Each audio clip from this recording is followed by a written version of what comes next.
Hello, everyone, and welcome back to Season 3 of the Empower Podcast, a podcast run by healthcare professionals for healthcare professionals, with a goal of raising transparency and awareness, with a continuing goal to have legislation passed in the state of Colorado and throughout the United States mandating employer wellness programs, which can include, and are not limited to, per quarter, a minimum of 2 wellness days per healthcare professional, a minimum deposit of $2,000 into an HSA account that is tax exempt at the federal, state, and local levels, and then also the establishment of a retaliation department that is run by a third party to handle any concerns on the job of healthcare professionals.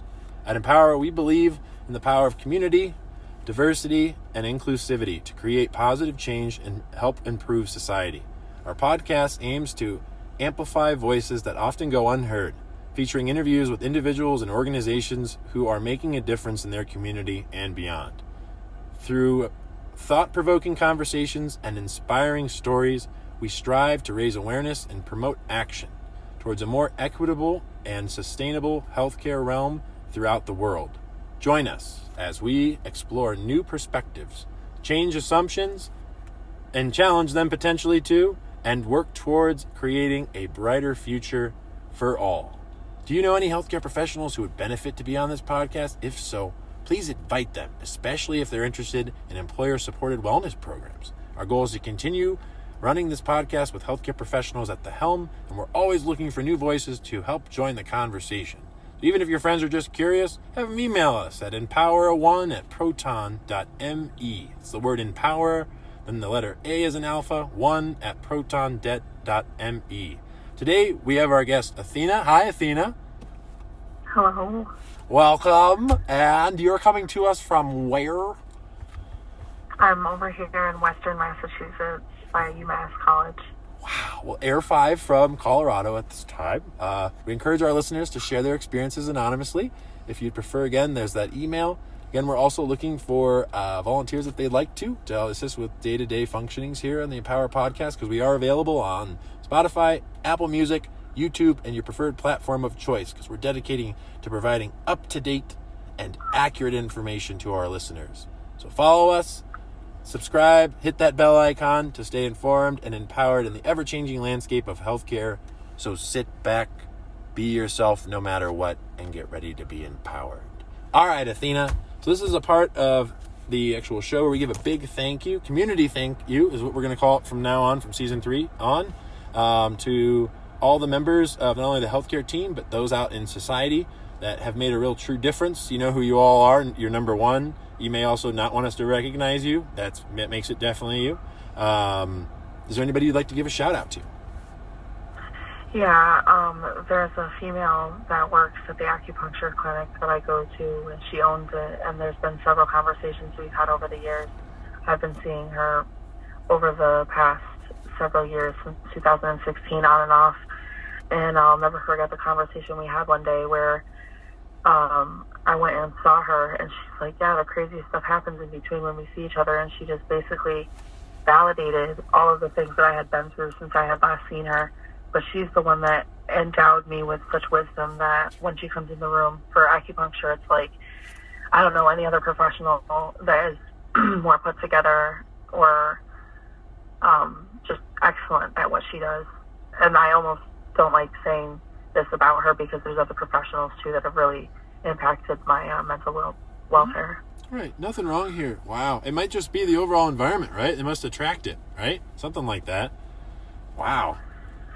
Well, thank you to her. Thank you. Or whoever they are. Thank you. And thank you to everybody people else. Have helped. Yeah. What's that? I said, yes, people have helped. I get it. Grateful Totally get it. for her knowledge. Wow. And let's see here. So this is where we go. I'm going to ask you, hey, so can you tell us what brought you into healthcare? And what part of the healthcare field are you or have you been really involved with? And then share whatever it is you want to share. Yeah, thank you for that question. I definitely would like to speak to that because when I was growing up, I was a very functional child. I did gymnastics, I did dance class, I was a active part of my high school I think it's hard for me it's hard for me to look back at that period of my life, because when I joined the military, that's kind of when this all began. Because when I got to my first duty station, the mentor that I had told me, he said, hey, just so you know, sometimes in the military, people kind of get left behind because you're really just a number. So make sure you advocate for yourself. So whenever I had issues, I didn't have a problem going to ask to talk to medical, because I knew there was nothing they could do to stop me. Even though they would talk and say all sorts of stuff about me going to medical, it was like forced, basically, because of them at the shop giving me so much stress, as well as having kidney failure from the NSAID use, and then just abruption of, like, I just stopped using the NSAIDs because I didn't think I needed them. And I basically had my kidneys shut down. That's the only thing they can constitute it to. Mm-hmm. So it's basically just like when I joined the military, I was a guinea pig. And I found out from my commanding officer that she basically told me and admitted that they had been using me for a guinea pig down at the pain clinic, and that they didn't really have a discharge plan for me. So I had to go and ask for a second opinion. So I read my patient rights that were they were written right there on the wall. So I felt like it was crazy, because it had been exactly a year since I had gotten to my duty station, and I was basically limited duty every single day. Even though I wasn't limited duty every day, I was still doing everything. I loved my job, and I didn't want to lose it. I wanted to be in there for life, and I wanted to go on deployments and stuff. I really liked getting in the uniform every day. Was not a hard thing for me, but my mental health struggled as well, and they sent me to go get help at the psychiatric ward, of course. Mm-hmm. Not the psychiatric ward, but the psychiatric help. They'll send you to the healthcare professionals that talk about the physiological response to stress, and how, your stress being managed better is going to result in a better atmosphere at work, because then everyone is happy to be around you, as opposed to, being stressed out and taking it out on your coworkers. And the same thing with like anger management, because what I was dealing with was so hard that I didn't have anybody at that time. So yeah, I only turned to healthcare professionals, and that's the only hope that I have still to this day is the healthcare professionals who have stuck by my side through the VA. Even to this day, I know that I can look at my calendar and see 3 different appointments with 3 different professionals for the next 3 days. And to me, that is the healthcare that I see is necessary for everyone that is in a situation like myself, who has this comorbidity issue. So that's kind of what I'm dealing with. It's just a plethora of problems that develops with fibromyalgia, and I've been on all sorts of medications and done all sorts of pain treatments for people over there, for the military rather, not for people, but I guess for a good cause in the end, to try to bring it back into the empowerment, and just pull from within and just pour it out. Because if I've been through all sorts of therapy, I can make it through this, but I know that this is the type of stress, what I'm going through recently, what I'm going through is the type of stress that would make someone feel dark thoughts. And so if I'm able to ask for help, then that means that I'm healing. And I think that's kind of my synopsis on the healthcare industry, how I met it, and that's kind of that. So this is the part of the show where I ask myself, Brett, do you feel empowered? And first of all, I want to thank you so much for your service, first of all. You're one of the first people that's ever been on Empower that I've officially been able to do that with. Not that I've been seeking it out, I'll declare that. Because I'm just, literally, it overflows, and you sure well do damned make me feel empowered. So thank you for coming on here, first of all, and just, that's in and of itself, and wanting to share that, because it's quite something what's going on. But we'll get up to that question, and that's why I save it for a little later. I'm getting feverish. Yeah, I'm reaching good. For some mushroom water. You're fine. This is fine. I love it. And I look forward to what is to come when it comes to what it is we have on board, and those who want to see change and want to have that kind of thing happen. So I guess this is the part where we go up to the nice beefy question of the episode everybody likes to hear. And that is, what in your opinion, Athena, is happening in healthcare? It's definitely transitioning. And I saw, kind of from my point of view as a veteran, because generally speaking, like, they'll test therapies on veterans and then they'll issue it to the public, or vice versa, depending on the risks. But I've noticed that they take my concerns more seriously now. If I were to say reach out and file a complaint because my provider wasn't taking me seriously, I'm sorry. This is a really triggering thing to talk about. Take any time you need. There's nothing wrong here, okay? Nothing wrong. Yeah, it's been real hard. But repeat the question because that's how triggering. No problem. It is. That's all right. I'll take a breath with you if you want to do a breath. I used to do it with my son. I'll do 2 more with you, okay? I'll do 2 more.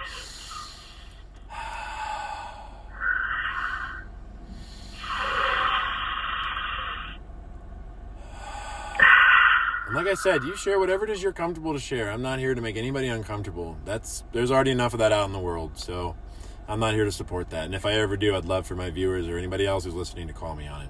Because that's only fair. That's only the way it'd be. So the question was, what in your opinion is happening in healthcare? Okay, and that's why it's so triggering, because my opinion matters. 120%. And so I think that's what I was trying to explain was like they take me more seriously. I went down and filed a paperwork one day to get all the money back for the visits that I've been going to. See, these appointments you get reimbursed anyways. I saw someone in the basement while I was there that was like a representation of the patients. And I thought for a moment about my military days when I felt like they were kind of sweeping me under the rug, what I had to do to get real health care. So I thought of it, and I ended up calling or getting in touch with them somehow, and I basically just put in a complaint about my primary care, that she wasn't really doing enough and that they weren't managing my pain well because I was struggling as a single mom with fibromyalgia without a real course of action for pain management on a day-to-day basis, because my pain management was acupuncture, therapy, like if I get nervous, I can self-soothe and do things, but the healthcare industry seems to be turning to a place where they're actually looking at the holistic perspective, and they're trying to look at things from a different point of view and ask the people, hey, what works for you? As opposed to just saying, okay, here's a prescription and get out of my way. Right. Like treating it more, each person is to having their own individualized care plan, where I say it is the fingerprint experience, where not all one is the same. There are things that can be similar of them, certain, whatnot. But is that more what you're talking about, would you say? Yeah, it's more individualized, and having the advocacy. I mean, it was hard. Don't get me wrong. It wasn't easy getting it. I had to go to the mental hospital 2 different times. I'm sorry. My alarm's going off on my phone, too. Lots of stuff just happened. But yeah, like 2 different times in the mental hospital. And over a very long period of time, I've spent enough time collectively to qualify for the program. And they come out weekly and check on me, which is a really nice alternative health measure. Wow. And you feel like they're thorough in what they do, no? For right now, it feels like... Not uncomfortably thorough, but like thorough where you feel like you're actually being cared for. Like you actually matter. Yes, that's what I'm saying. Like your whole overall being is taken into account, and your health and wellness is taken into account. That's what I can speak for myself and say, yeah. Super. Personally. Awesome. Beautiful. That's what I've seen. I love that. That fills me up. I feel yeah, like they care, and I can tell that they at the hospital really cared about not hurting me and making it worse than it has to be. But this hospitalization, they'd never seen a manic episode. They'd only seen depression. I guess if you'd like to, is there any like past or present incidents that you'd like to share that maybe from an experience before or even just currently, that as to what happened, if it was handled very well, or if it could have been handled another way, kind of what was said, and what actions were taken. Again, not trying to get anything I had said is too. It's all over Twitter that this Powercast is no substitute for legal nursing. Any of that advice I'm here for my own meandering experience to share with the community, being able to do that. But yes, if is there anything that you'd like to mention? It could even be a good experience, or maybe you just did and that's it. I mean, I'm not here to. I'll look. I'll see what's there. Is there something noteworthy, is what you're asking for, about something that was handled, whether it was good or bad? I can't really look back and say, like, okay, this is helpful, but I can pinpoint one meeting I had with the pain management team, and there was a doctor at every chair around a huge table. So we had like a round table discussion about what my complaints are and what I need moving forward. So they did write me a regimented script of what my day-to-day should look like. I'm not going to complain. They didn't leave me clueless. They were like, okay, we're going to send you a letter, and it's going to tell you what you need to do. But everything they're telling you to do is hard when you have a 2-year-old son. Like going to the acupuncture, I couldn't because I didn't have childcare. There was a lot of issues that went wrong, and like it's always interesting to me because the acupuncture clinic is like the most holistic of all the health cares that I've been able to have access to besides massage therapy. But having those things as an option for me has tremendously improved the way I feel about my health care, because as what has it been, 10 years, as 10 years have gone by since I got out of the military, I've been trying to manage my own pain. And there still isn't someone like a liaison for me. Like they would have like a social worker or someone attached to me. They do have a social worker attached to my situation, but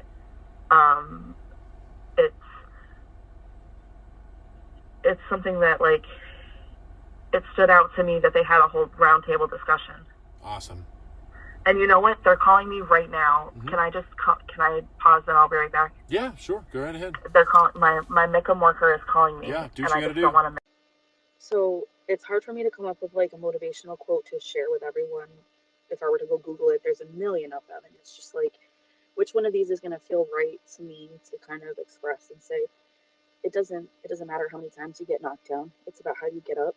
And when you get knocked down, if you spend a little bit extra time while you're down to gather yourself, you will be able to come up and stay up for longer, as opposed to just trying to hurry up and short corner everything with your mental health. You have to do everything the long way. Like you can't just expect your mental health to be fixed overnight.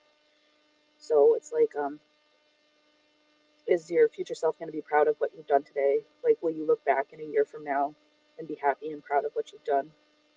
And will you thank yourself?